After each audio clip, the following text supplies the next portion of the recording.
Well, this is my big gripe with the cohort that you describe as the woke right, the black pill community.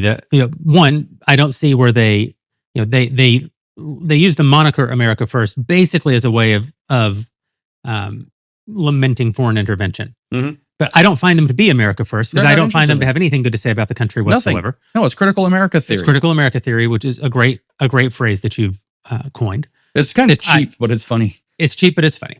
And true. That's right. It's funny because it's true. But they also, so I don't think that you can claim to be pro-American if you oppose the founding, if you think that every accomplishment of the country, particularly in the last 150 years, was actually a sin, that every... Or fake, like That's the right. moon landing. Like the moon landing. Or if every national calamity was deserved or also fake to advance some oppressive agenda. They just sound like Howard Zinn. You don't like the country. There may be some hypothetical country called America that you like. An ideal. That's right. But you don't like the actual country. Which, by the way, is the definition of a critical theory. Max Horkheimer invents critical theory in 1937. He gives an interview in 69. It's in German, so I have to kind of paraphrase. And I don't speak German, so I read the subtitles. And I have to paraphrase those anyway from memory. But he says, he gets asked, why did you invent the critical theory? And he says, well, what we realized is two things. Number one was Marx is wrong. He thought capitalism would immiserate the worker. And in fact, it allows the middle class to come into existence and gives the worker a great life. Right. So Marx was wrong about something very important there. And secondly, he says, what we realize is it's not possible to describe the ideal society on the terms of the existing society, but we can criticize those aspects of the existing society that we wish to change. And the reason you can criticize them is because they don't match the ideal, which you can imagine, but only in negative terms. We don't know what perfect America looks like, but it's not racist. We don't know what a perfect America looks like, but white people don't have to work at Panda Express, etc., to pull off of some different things. But this is why I agree with you. And what we're actually talking about is a collapsed faith in the American experiment and the American project in America itself and in these United States. By the way, you'll hear these people all the time talk about they love America, but you almost never hear them say they love the United States as a country because they don't love the United States as a country. But we live in a weird time because there's all this negativity, this collapsed faith, and yet it's like we live in the book of Numbers. I'm not kidding. It's the weirdest. As an agnostic, it's like super a lot to chew on because we're going through an age of miracles. Yes. Like I go out on a walk virtually every day. Contrary to the internet's belief that I never exercise, I go out exercise every day, and the weight is what it is. And so, welcome to middle age, boys. You'll get there. So I go out on a walk, and I end up just mulling this stuff over a lot of times. Like we were talking at breakfast this morning, and I said my job is basically to read and think. Right. So I read, and then I go outside and think about it and walk back and forth in my driveway and send mean tweets. That's more or less my work day, most days, podcast here or there. And so I think about this a lot. Like we live in the book of Numbers. Well, actually, Exodus through Numbers. Yeah. Numbers is the point. Seas are parting all around us. We live in an era of miracles. Okay. People are like, what miracles? Well, Butler, Pennsylvania for a second here, right? I've never seen something kind of more obvious. The survival of Israel against the entire world turning against it is hard to deny, right? And I even read John Winthrop's, that's an American, not an Israeli, by the way, 1630 Dream of a City on a Hill, which is a prayer he gave in 1630 in the Massachusetts Bay Colony.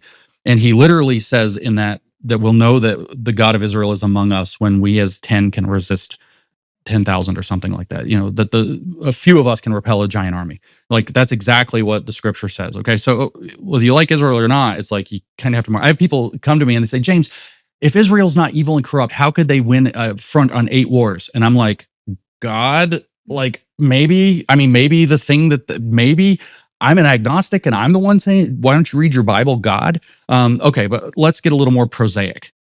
Age of miracles, Omicron. So we're in the midst of a global pandemic. Then all of a sudden, out of nowhere, comes variant after variant. That's the scariest thing. Everybody has to change their whole life over a variant. Then one emerges that's hyper contagious, hyper not deadly, and confers immunity. It just derails the entire narrative that they had about the virus. It was an actual Deus Ex Machina. It was. And the funny part is there's, I don't know the truth of this, is all conspiracy theater, but it's like there's a plausible argument that it was another lab experiment that got loose. And it's like it's like God turning what was made for evil to good. And it's like, people dispute me on that one, but I think that was a miracle. Like I literally do. I think Omicron coming and disrupting their whole COVID-19 agenda borders on the kind of thing. I think about it this way. If we were writing down the times that we lived through in biblical language, what would it look like? And it's like, this is looking like, Elijah showing up or something. And speaking of that, you got Trump taunting Iran like Elijah, like praise be to Allah. But no, it's one after even the evil that befell Charlie Kirk is turned to the unmasking of this. Now, apparently, I mean, it's more and more convincing that this is a coordinated attack on President Trump's administration from within. And it seems that the circumstances following Charlie's murder have spelled this out. So I'm not saying, of course, that the miracle is Charlie being murdered. God doesn't work that way. I'm saying that which was meant for evil can be turned to good. And so the point is, from Exodus through Numbers in the Bible, you just have miracle after miracle. The Israelites are traversing the desert. They're escaping Pharaoh, their Red Sea, all this stuff, the manna from heaven, all this. And then they're whining, moaning, and complaining by the time you get to Numbers, a couple books further down in the Bible. They're complaining, oh, I want to go back. We had cucumbers. We had goats or something, whatever it is. They want to go back. Cucumbers is the one that sticks out. Charlie Kirk used to tell me all the time about how funny it was that they wanted to go back to cucumbers. They wanted to go back to slavery for cucumbers, but for comfort. Yeah. Knowing what your day-to-day looks like, knowing when you're going to get there. We were slaves again in Egypt. That's right. And so God is like, I've had it with this crap. No whiners, right? No panicins is basically what he's saying. No panicins.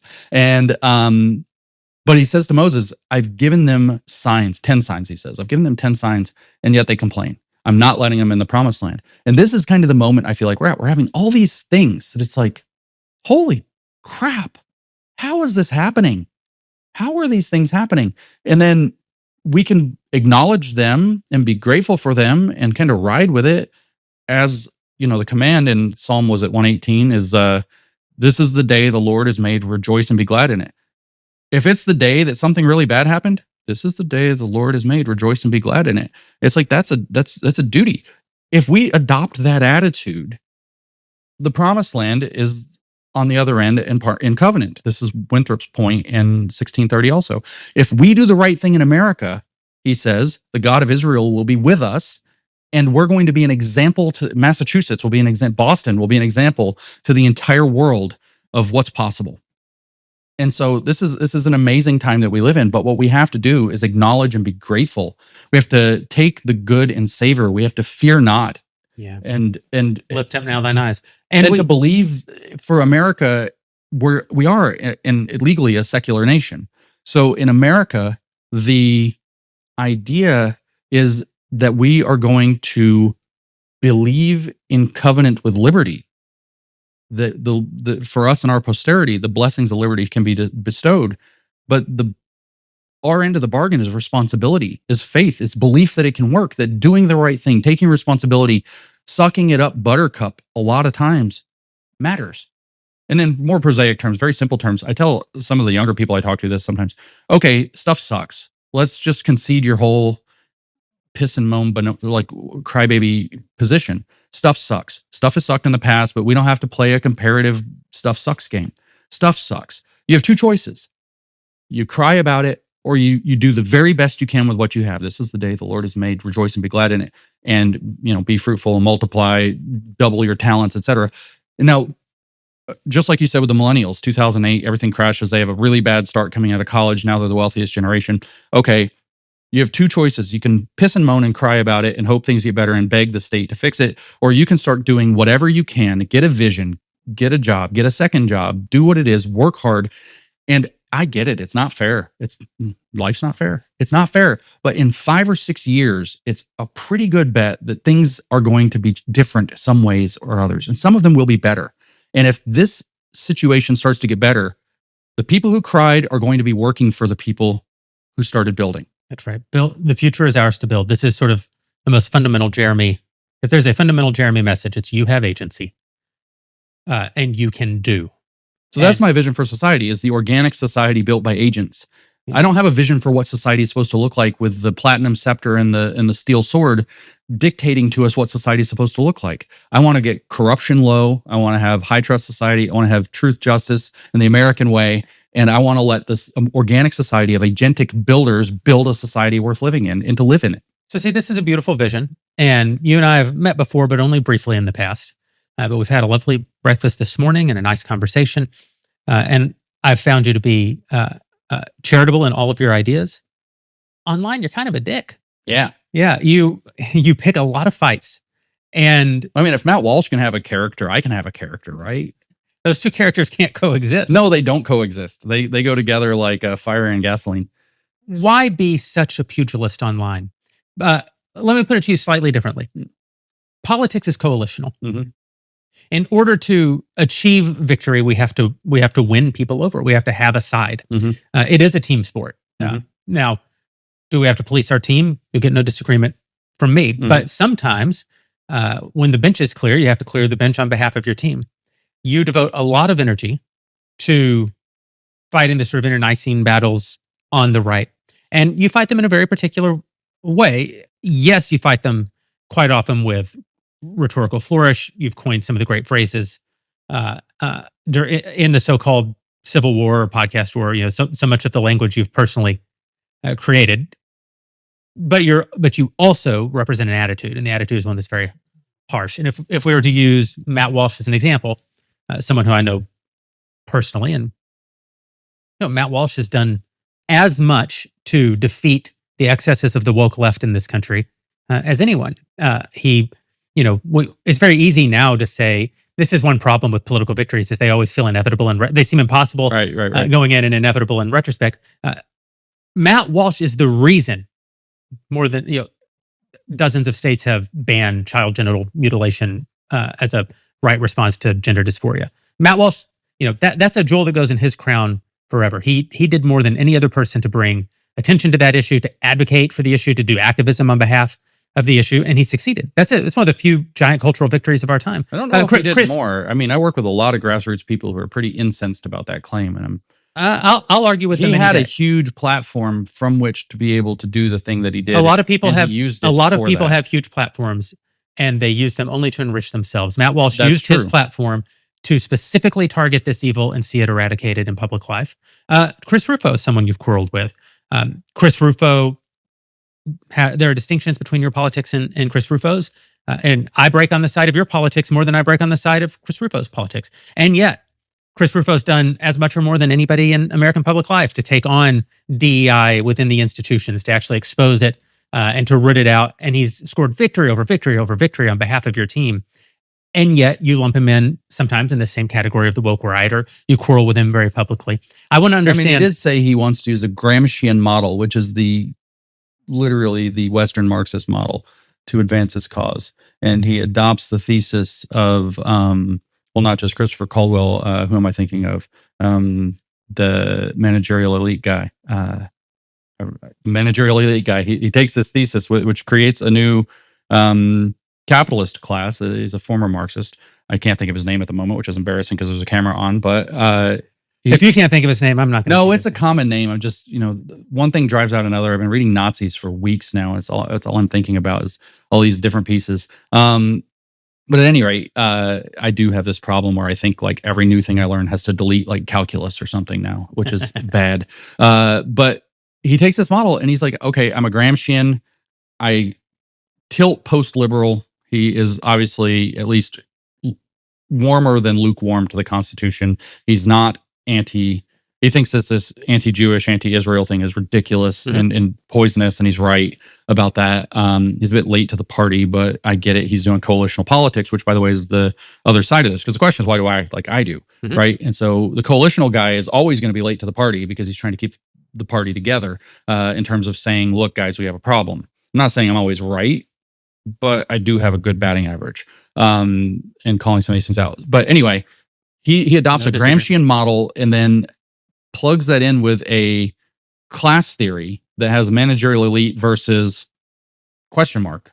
And again, this book is the managerial elite didn't define the proletariat equivalent. It only defined the bourgeois equivalent as the managerial elite. And then kind of Chris is filling this in with the bottom side is the populist. This conservative populist thing is the people versus the upper class in some sense. So it's like I'm a little hesitant on some of that. But these international fights. My point is you being hesitant on it though isn't my. But right. So I'm with Matt and Chris in particular.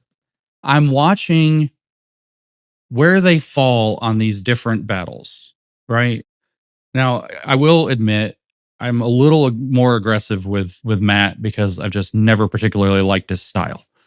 It's just he rubs me the wrong way. It's a personal thing. I get it. It's not totally fair. I'm a little more aggressive at Matt, but I watch how they fall on particular issues. And is it like, are they tilting toward, if we put it in very stark terms, are they tilting toward the conservatives or are they tilting toward the Groypers? And it's just a little too often on a little too many things that are a little too clear.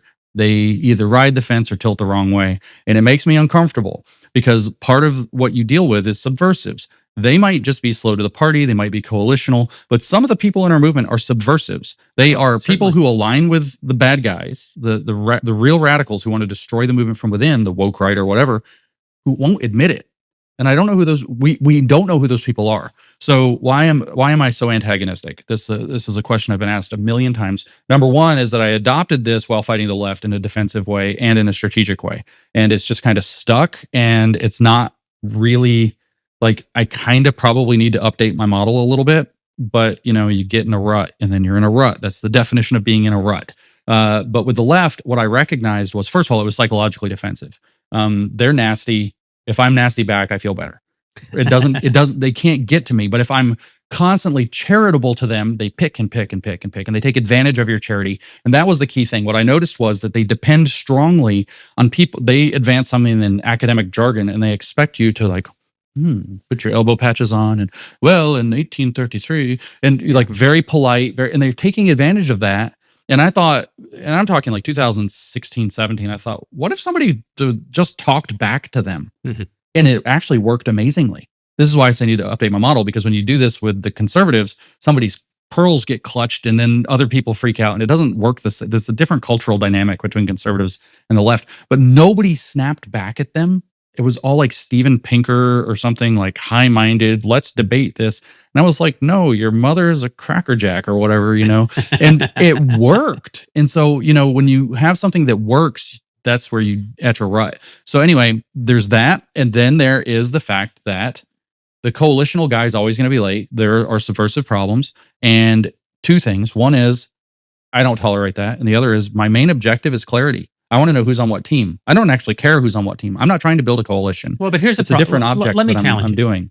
Let me challenge you. First of all, I think you and Matt are very similar. And one of the reasons that he rubs you the wrong way is because mirrors are often, off-putting. You guys both are attack dogs. When something comes outside of you go. And one reason that works when you're fighting the left and doesn't work when you're fighting the right, I would argue, is because you're of the right. You're not a Republican. I understand you're not a partisan guy. I understand that. You're not, we don't see eye to eye on God, which is the most important thing you can see eye to eye on. So like huge gaps, right? Between you and where a lot of the right is, of course. But you're fundamentally of the right. You're fundamentally, the right as we would define it certainly, we're Gen Xers in our lifetime. The left doesn't like America, the right does. The woke right also doesn't like America. That's a new phenomenon. Yeah. In our lifetime, the right has liked America. That's right. And you're part of the I like America crowd. That's right. And if you're part of the I like America crowd, being a jerk to the I don't like America crowd, which is in our lifetime historically the left, that works because they have cultural hegemony. Mm-hmm.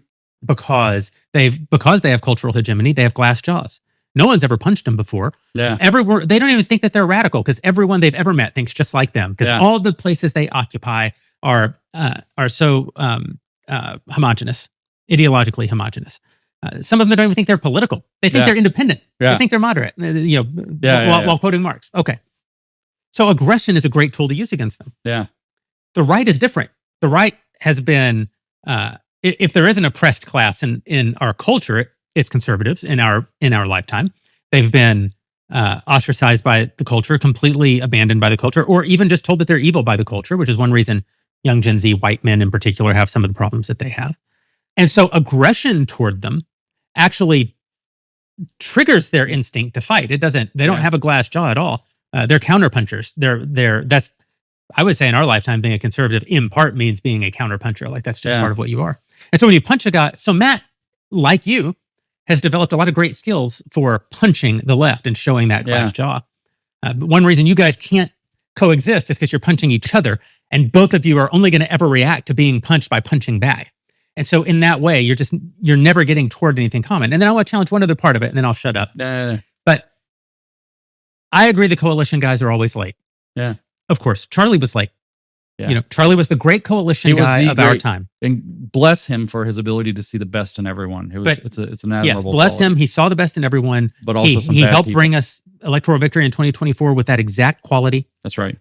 But he also saw the best in some really sinister people. Yeah. Some people that Charlie thought were his friends, people that he literally died while defending, have since his death revealed themselves to be not only as bad as the people that Charlie was defending against them said that they were, but in fact have proven themselves to be no friends of Charlie Kirk's. Yeah, it's that's a true. great tragedy that we've seen play out right in front of us.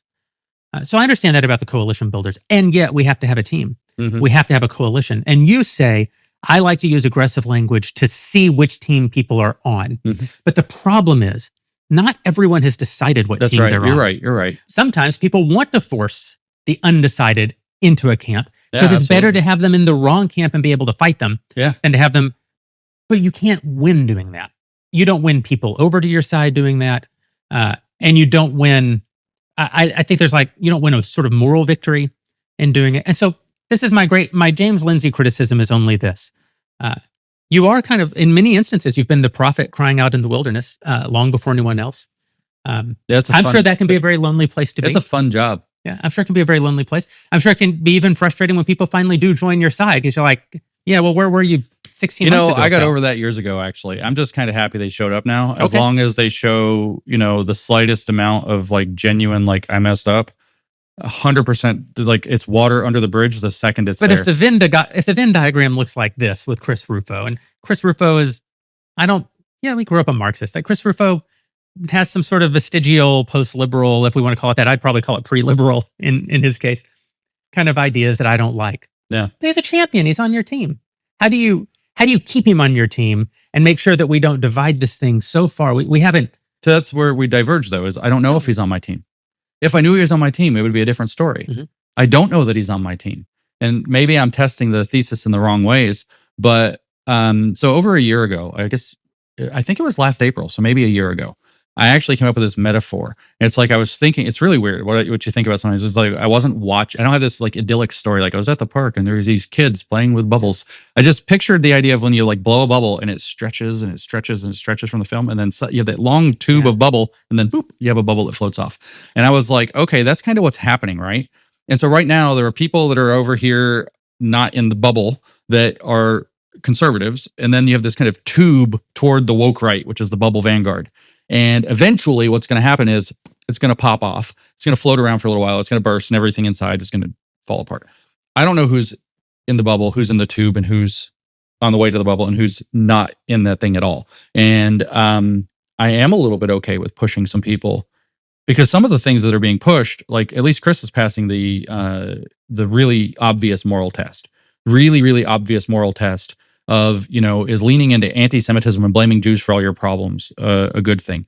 No, that's not. That's a very low bar to cross. So, maybe he's a little bit in the tube, but maybe he's not very far in, and it's fine. And we can deal with that.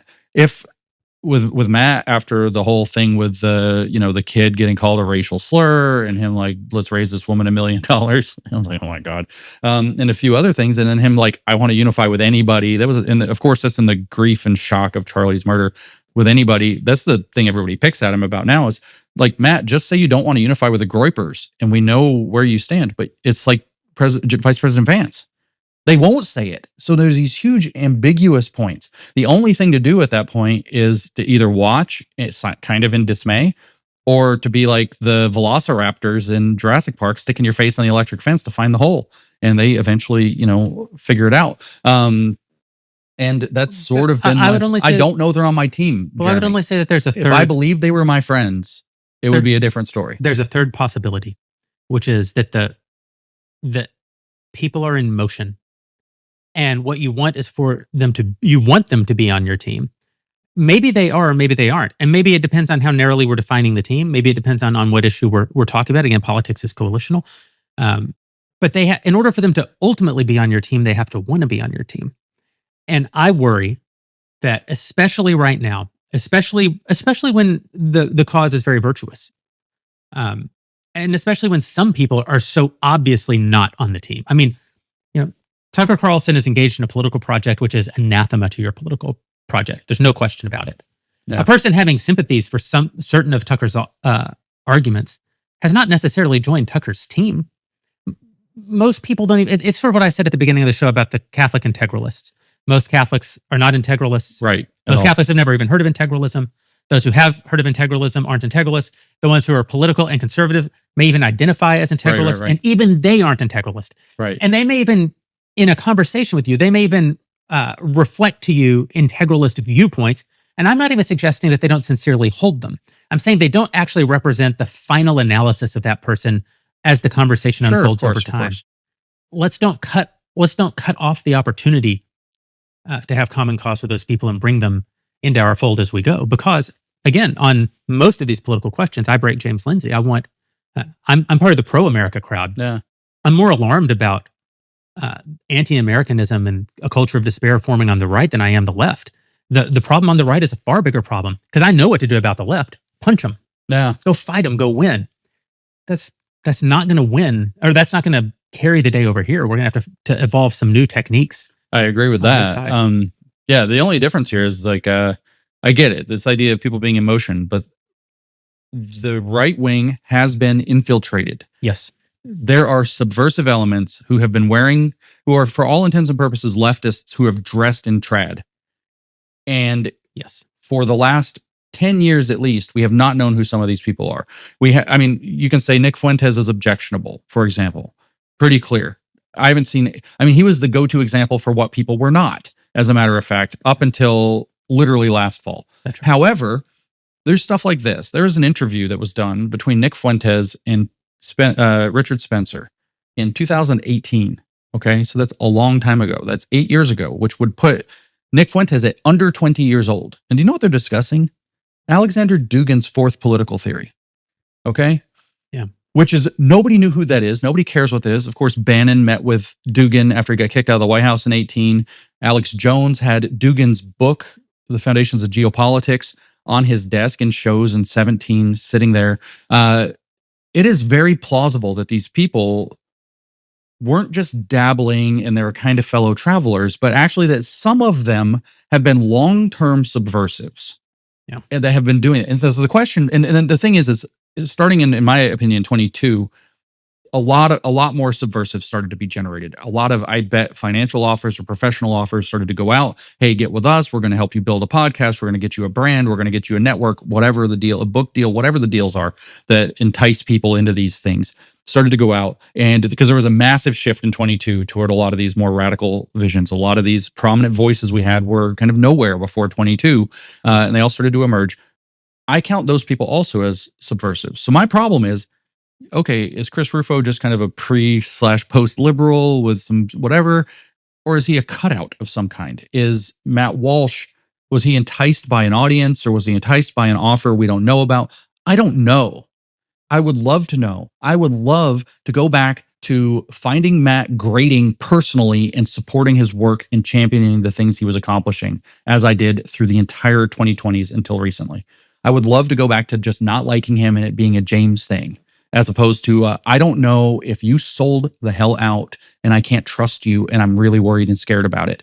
And people need to be aware of it, in my opinion. So my view on that is, you must make common cause broadly. You cannot make common cause with subversives. And the only way to not make common cause with subversives is to expose them as subversives, because their job is to stay undercover as long as possible. Yeah. So this, I don't know, I'm not claiming I'm going about it the right way. Sure. Especially after the last 18 months and how this has all played out since fall of 24 with the woke right thing. I'm the first to admit I've got some psychological defects. I have got some spiritual issues, as I've referred to them on Twitter, and I truly do. Like, I have some issues that cloud my vision. I'm not a impartial, neutral avatar floating above the world or outside of it. But I think that the correct model for the woke right was that it was a subversive movement or originating from outside of our actual circles, whether far right weirdo characters, whether leftists dressing up, whether people getting bought off or blackmailed into it or whatever, that put on a nice MAGA face through the 2020s after Biden got elected, in particular, somewhat through the first term, after Charlottesville, actually, insinuated themselves into our movement. Yeah. And that we're at that moment now, it's like the fungus has come up and the fruiting body is appearing and we all have to deal with it.